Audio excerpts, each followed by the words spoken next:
Hi everyone, welcome. I'm your host, Dr. Saksham Sharda. I'm the creative director at outgrow.co. And for this month, we're going to interview Vishal Shah, who's the GM of XR and Metaverse at Lenovo.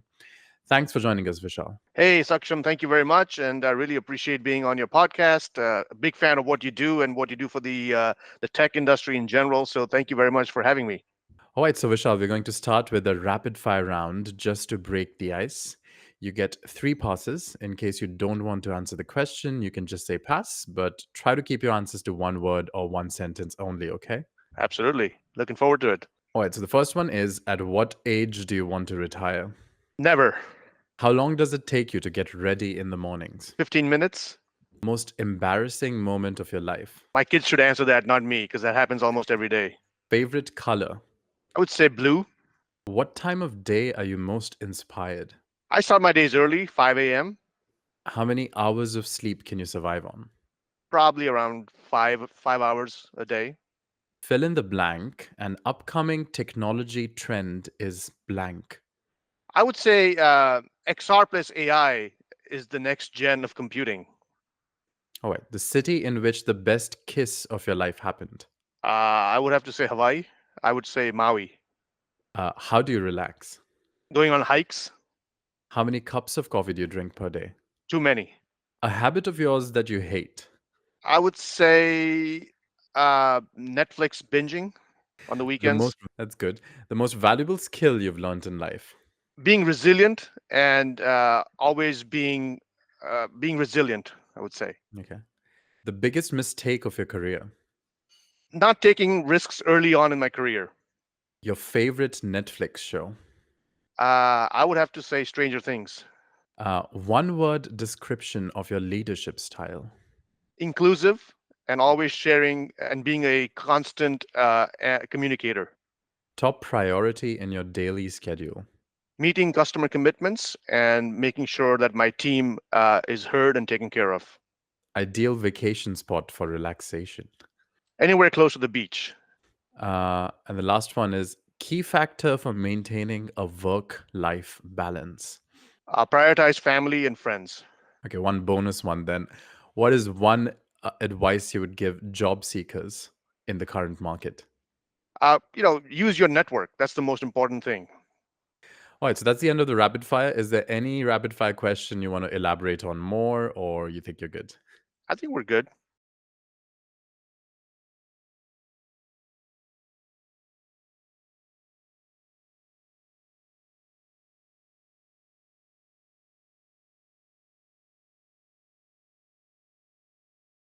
All right, so we can go into the long form questions for which you can take as much time and thought and anything you like. The first question is, how do you envision the future of XR and metaverse technologies shaping consumer electronics and mobile products in the next decade?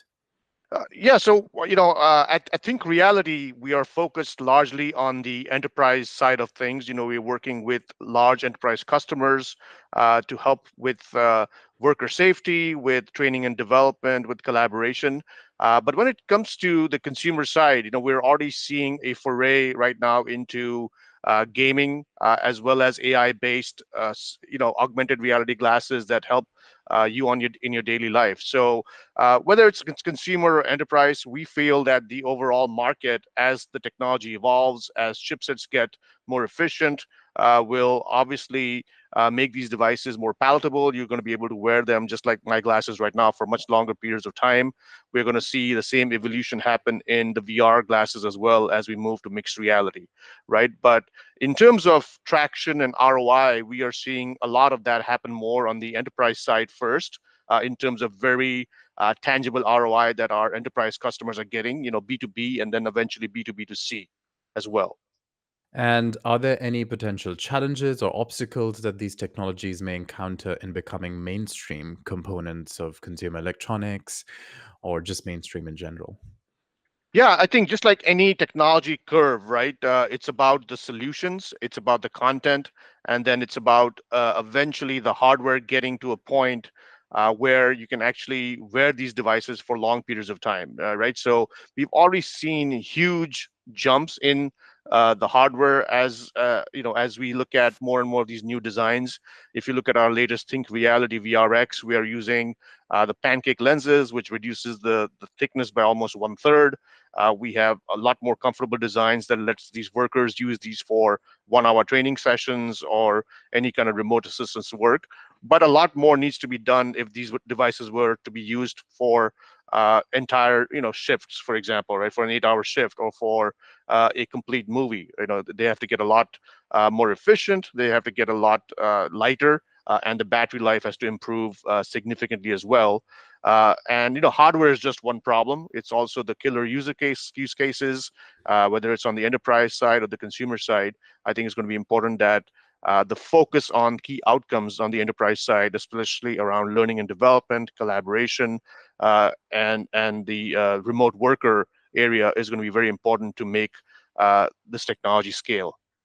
So, in your opinion, what are the key factors driving the adoption of IoT and cloud software solutions in today's high tech industry? Yeah, the key factors that are driving this is the evolution of content, right? So if you look at the education market, K through 12 and higher ed, there's no doubt that students, millennials, Gen Z, they take to this 3D spatial computing a lot more than the previous generations. So their preferred method is to think in this 3D environment. And when you teach a particular worker or a student in a 3D environment with a digital twin using some of these AR, VR technologies, your retention is 400% higher. Your error rates come down significantly. And you can actually teach your entire class in a much more efficient manner that they recall in a lot more, right? So those ROIs are quite clear. Those outcomes are quite clear. So we're seeing a lot of excitement in that area. The other big area is around uh, the the workforce onboarding as well, right? As we see these baby boomers retire, we are losing a lot of skills in the field or on the factory floor. And how do we bring the new generation that's coming to replace these workers? How do we bring them off the bench in a safe manner and in a quick manner so that we can efficiently get them back to the factory floors or to the field? That's where AR VR training is one of the best ways to train and onboard these employees in a more 3D format, so that, hey, when you're trying to fly a plane, you don't do it, you don't get in the plane directly, you get into a simulator, right? So being able to simulate these tough jobs, being able to simulate a tough environment, hard skills as well as soft skills, building that muscle memory so that when you go to the factory floor for the first time, or when you interact with a customer, or when a nurse goes to a particular hospital room to configure it for the first time, it's you're not stranger to that environment. You've actually done it in a more 3D spatial environment multiple times. So, here you mentioned auto, education, let's say travel, flights, shipbuilding, or like flight Yeah. building. Are there any other industries where this is seeing application? I already mentioned education, and and again, just in general, research and development, right? Whether it's we have a lot of companies in the healthcare space when they're looking at a particular design of a stent or working through a particular molecular design. We see them use AR VR technologies and collaborate across multiple industries, multiple continents to bring these together. Another interesting area is quick service restaurants, right? So restaurants that serve through drive-throughs and in a very high stress environment, they tend to have very high churn rates in terms of people coming and leaving their jobs in 30 days, 90 days. So the question is, how can you, because it's a very high stress environment. So the question is, how can you train these folks so that they get on board faster, that they enjoy what they're doing, and how can you gamify the training so that they get more used to these high stress environments. So we're seeing a lot of quick service restaurants adopt this technology to make sure that their employees get trained on the latest technology, as well as have the right kind of training to kind of maintain their cool in this high stress environment. Speaking of all these applications, so as a successful GM with P&L responsibility, how do you balance innovation and profitability when developing new products and services like these? Yeah, to me, it's all about the outcomes that we focus on when it comes to innovation. Lenovo has one of the best track records in innovation, being a true pocket to cloud company and the number one PC player in the world. And now we're seeing this huge inflection with AI PCs and AI on the edge as well, right? So innovation is in our DNA. In our industry, we get to partner with some of the top component makers in the world, like Qualcomm. We were sometimes their lead partners on their chipset roadmap. For XR, we were their lead partner on their Qualcomm's Snapdragon Spaces ecosystem as well, which really helped us build a large ecosystem as well. So I think innovation is always something that we're looking to, really we lead with innovation and we lead with solutions. So I think that the other part of the innovation is it's not only about the hardware or the technology, it's about creating that ecosystem, an open ecosystem where your ISVs and solution providers can thrive and provide these end-to-end solutions to your end customers. So I think that's a key part of innovation, is that business model that you create that reduces the friction to onboard these solution providers so that we can serve our customers better. And then the third part of the innovation, of course, is having a suite of services and a global reach as well, right? So Lenovo, one of the things that's in our DNA is because of our Think brand, because of our because of the trust we have with the largest CIOs and enterprises in the world. We have operations in more than 180 countries. We have a very diversified supply chain. So when our customers adopt a new technology like AR VR, which is still very nascent, they know that we will be able to serve them in multiple countries. We will be able to provide them with services. We will be able to provide them with warranties and replacement in these countries. And we will have a continuous roadmap that serves them over the next 5 to 10 years as well. So this seems like a lot of stuff on your plate. So how do you approach risk assessment and mitigation when pursuing such innovative ventures in your current role? Yeah, I mean that's a great question. Every day is about risk mitigation and control, right? Especially in a new industry, in an industry that's changing, by the hour sometimes in AR VR, right? So it's kind of like the early days of AI. We've been through a lot of the hype cycles, the highs and the lows. There's always a challenge with component providers. There's always a challenge with the ISVs that we work with. But when it comes to risk mitigation, we make sure that we have a very clear set of objectives. We have checkpoints with all our internal project leads, internal service providers, as well as external vendors, and we have a very strong cadence. That is kind of it's the Lenovo approach to make sure that we provide the right kind of quality, security, and privacy. Right. So one of the big things about the risk mitigation that we do is our commitment to being a pure enterprise first company and a pure enterprise first platform for AR VR. Unlike some of the other players in the market who have a gaming or social media DNA, they come with that with that first, and then, oh, by the way, use this in the enterprise as well, which just doesn't work, right? Because our customers are looking for a lot more stringent standards and someone with a track record of security and privacy. So, and that is going to become extremely important, especially in the AI world, as we start integrating more and more Gen AI solutions in AR, VR, both from a content development as well as a co-pilot assistant as well. So speaking about these innovation and emerging trends, could you discuss the potential synergies between XR technology that you talked about and emerging trends such as edge computing and decentralized finance? Yeah, absolutely. So I think the overall promise of the metaverse, right, was the combination of XR and decentralized worlds, decentralized finance, being able to bring that together, right? So a lot of that, is still evolving as we go forward. But one of the key areas that we are focused on, of course, is the XR plus Edge that you talked about, and XR plus AI. We just demonstrated, a multi VR.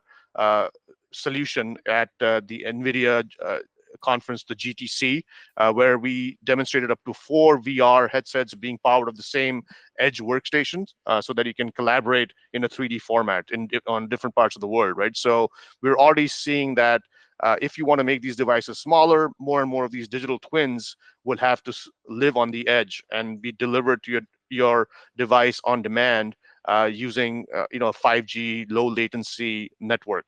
So edge is going to be a key part of the offloading of a lot of this content, a lot of this data for these devices to get more sleek, at the same time more efficient as well. And then, the second part, of course, when it comes to these new technologies, is going to be around generative AI. That's going to be a huge inflection point for this industry, and it already is, especially around the ability to build content. To me, one of the biggest things that's required to scale in this industry is the availability of content. And a lot of content needs to be spatial, 3D, immersive. And that requires a lot of, it's a high budget project, right? Because you need designers, you need people with, you need studios, you need people with graphic design knowledge, and those are very expensive resources. With generative AI, we've seen that projects that used to take several months now just take several weeks, or project that took like a couple of $1 million now can be done for a few $100,000 and in a fraction of the time. So generative AI is going to be a great force function for this, especially when it comes to creation of 3D worlds. We're already seeing companies do, like, you just write in a prompt and it creates a 3D world for you. We were doing speech to 3D worlds demos with our partner Engage at CES and Mobile World Congress. We just announced a partnership with Virtual Speech that integrates generative AI for dynamic training as well. So as we go forward, we this year itself, we're going to see our portfolio of solution providers move more and more towards these generative AI solutions for our end customers, both for enterprise and education. So then addressing the key fear everyone has with AI, that it will take away jobs. So if you feel that it is doing stuff for a lesser budget and requires lesser personnel, are you reallocating these people somewhere else? What is Lenovo's strategy here? The thing around the personnel, it's still TBD. But to me, what uh, generative AI will provide is the ability of a person to do a lot more with a lot less, right? It'll make your B player an A player, right? So I think it's that promise that's going to be very important in terms of generative AI. I think there's a famous saying that generative AI won't take your job, but if you don't know how to use generative AI, it will take your job, right? So it's the people who use generative AI efficiently that will take your job. So I think, if anything, generative AI will create the next batch of engineers, the next batch of scientists, the next batch of artists as well, that can use these technologies and make them more efficient. And just like any technology inflection, I think there's going to be some winners and losers, but it's going to still TBD to see how fast that transition takes place. All right. So we have a bonus question, which is usually to, uh, again, humanize you as a speaker, which is tell us more about what your typical day looks like. You wake up in the morning, and what is your schedule at Lenovo? Yeah, I generally start my day early in the morning because I have a lot of calls with Europe and Asia, and try to pull in after those initial calls. Try to create make some lunch for my kids, send them to school, and then back to the grind. Try to fit in a brief hike or a workout in the day, and then evenings with the family, and then after they're in bed, back to some calls with some Asian countries as well. So it's a pretty long day, grinding day. A lot of times I'm on the road. Love meeting my customers, love meeting my team, love meeting our suppliers. Nothing energizes me more than that. So I think I'm on the road quite a bit. That's just the nature of the job. So I think being in a global company like Lenovo with a global customer base, that's always exciting. It's exhausting, but it's also very something that's endearing to me as well. So besides the two events you mentioned, CES and Mobile World Congress, are there any other events where people can catch you at? Yeah, we do numerous events across the year, throughout the year, that we are as part of Lenovo. We just got off a very successful NVIDIA GTC. We have the Augmented World Expo coming up at in Long Beach, and then we have the AES show, which is a very enterprise centric show in Houston towards the end of the year as well. And throughout the year, we do almost several events a month, because we try to make sure that we're in a lot of these vertical events, like education events in Europe, a lot of construction events, a lot of vertical events, like we're going to be at the Autodesk show as well, showcasing our 3D digital twin capabilities for architectures and engineers. So, we have a pretty busy schedule. Follow us on LinkedIn. We make sure that we post what shows we're going to be at. Actually, right now we're at Laval Virtual, pretty close to your neck of the woods in France.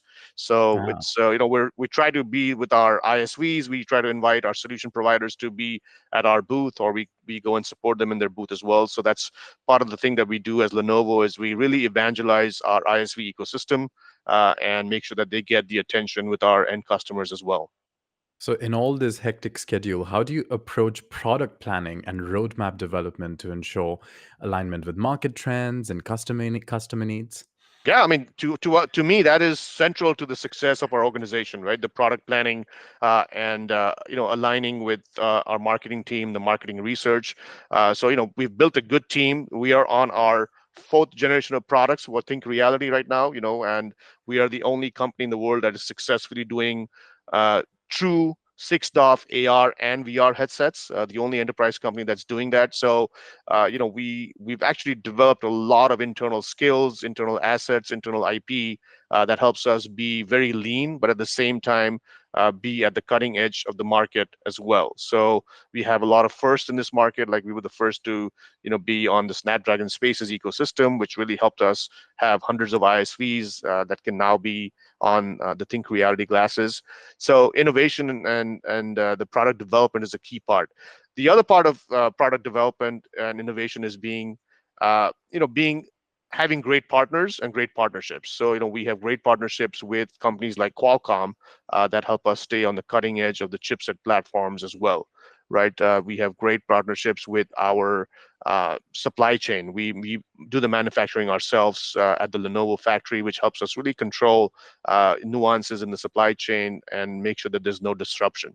And then, of course, like I said, our software ecosystem and partnerships there are uh, you know, key to them, like making sure that they keep raising the envelope for us as well. So having that feedback loop is super important in our product planning and product cycle as well. So, you mentioned earlier that the industry moves at a breakneck pace. So, can you discuss any instances where you had to pivot or adapt your product roadmap based on evolving market dynamics or competitive pressures, or any story that comes to mind?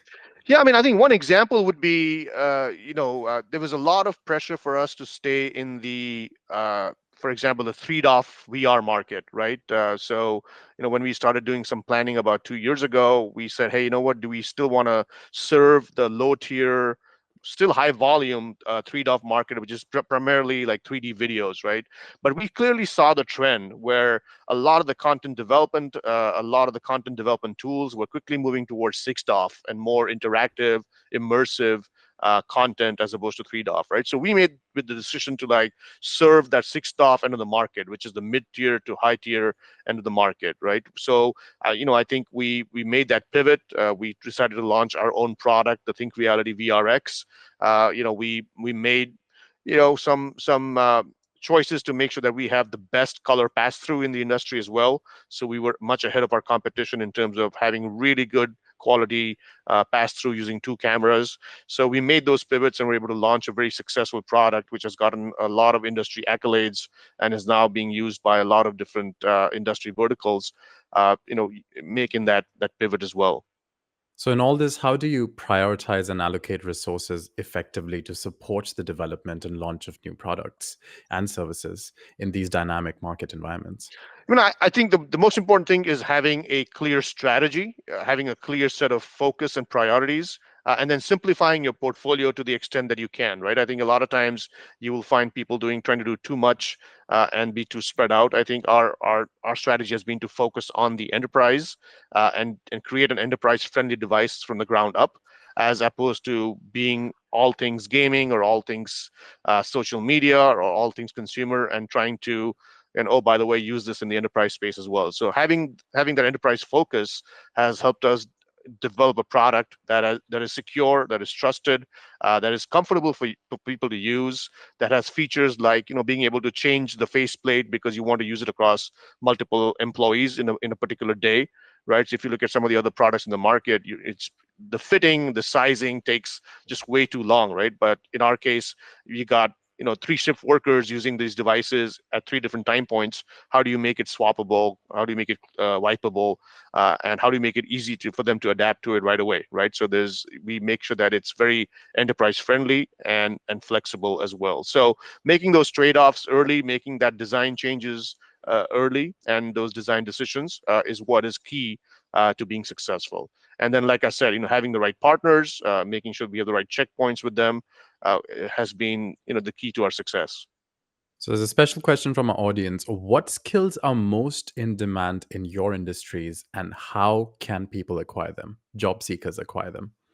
I would say in our industry, you know UI UX design is still king, right? I mean, how you design these products, how do we integrate them with the latest technologies is very important. The second big part is going to be just the general. I wouldn't say this first or second, but I think I would say these are the top two or three. The second big one is around content development and creating these end-to-end solutions by vertical, right? So we see a lot of these successful ISVs that we work with. They have kind of created one niche, one particular vertical or one particular set of industries that they provide training solutions for, or remote assistance solutions for, or learning and development opportunities, right? So those are the companies that are very successful, and that's where I think some of these content development and solution development skills are going to be very important. The third is going to be the ability to be a solution architect and look at the big picture. Like you said, right? I mean, XR is not a technology that can be successful on its own.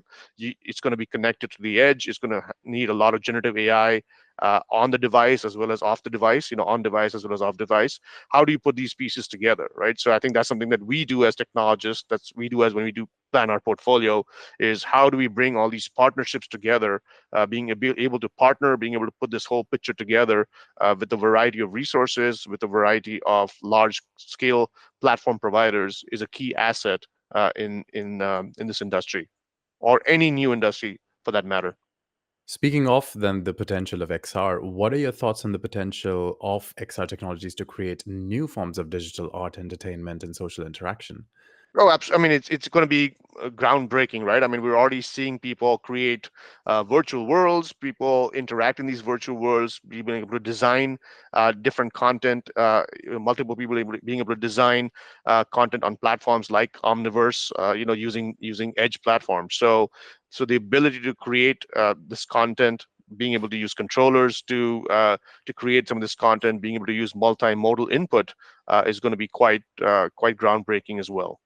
And then the ability to just take your laptop and make it a 3D spatial space as well, right? Being able to like convert your 2D calls to 3D calls, or a 2D interaction into you can share a 3D design with me, and then we can both put on our glasses and convert this into a 3D collaboration session, right? So being able to have those spatial collaboration sessions is going to be key as well as we go forward. So then how can businesses and organizations navigate what I assume are going to be legal and ethical implications of XR technologies, particularly in areas such as intellectual property and user-generated content? Yeah, I mean, so for us, we make sure that our devices are absolutely secure. We have the privacy that is needed. But when it comes to some of these generative AI tools that people are using, right? So they have to be careful that the backend platform that they use is secure. That's why working with some of the partners that we work with, they use some of the standard, Gen AI platforms that we know are, open source, or that we know have the right kind of ethics around them, right? So but that's always a challenge with any new technology, is how do you strike that balance? And as we move forward, we're seeing more and more of these discussions, and a lot of a lot of cadence that we put in terms of the partners that we use, that we approve, to make sure that they're following some of these strict guidelines as well, especially around security and privacy, which I think is going to be a big factor in Gen AI. And are there any notable instances where legal or ethical issues related to XR technologies have arisen in the past, and how are they resolved? Yeah, nothing that comes to my mind Hmm. right away, because XR is slightly different from Gen AI. I mean, XR is being used more for, in our industry, more for very specific use cases around training, learning and development, or collaboration, right? So it's a very controlled environment where you're using your own digital twin, you're using your own learning modules. So it's not like where you're stealing somebody else's content, or unlike some other technologies where you can actually uh, do a text to image search or something, right? Or text to image creation, where there have been some instances in the Gen AI industry where people are challenging, or they have to license the technology.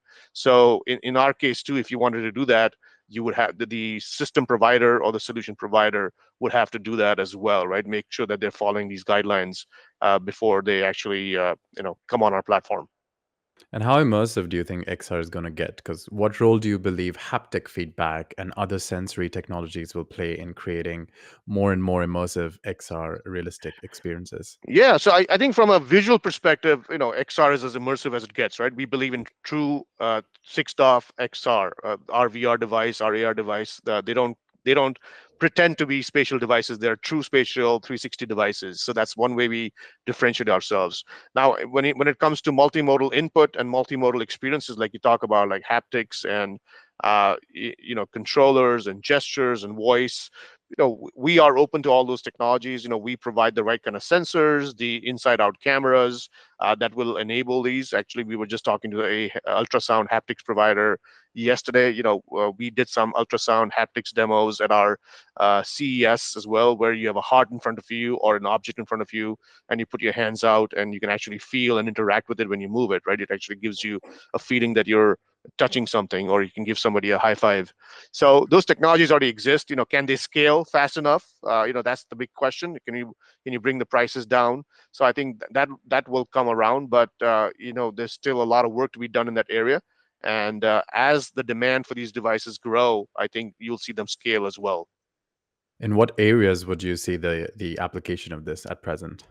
A lot of applications around, for haptics, it's sort of being able to get a feeling for training. Number one, right, the Mm, actual real feel. The second one, that it was interesting that we were talking to somebody, is around more around sort of more around human interaction and human collaboration. Having your grandma on the other hand, and then being able to have this touch feeling, or so those kind of the things are pretty common. A lot of things around could potentially be done around retail as well, retail experiences and point of sale devices, where you get a feeling for touching something, or you just swipe over a particular pad and you can actually buy something. So those are the kind of experiences that will be enabled through some of these haptics technologies. We're seeing a lot of these haptic technologies being used in cars as well, so that you don't have to like touch the touchpad, and instead you mm. are kind of still looking, keeping your eyes on the road, and being able to interact with the screen. Yeah, that sounds fascinating. All right, so the last question for you is of a personal kind.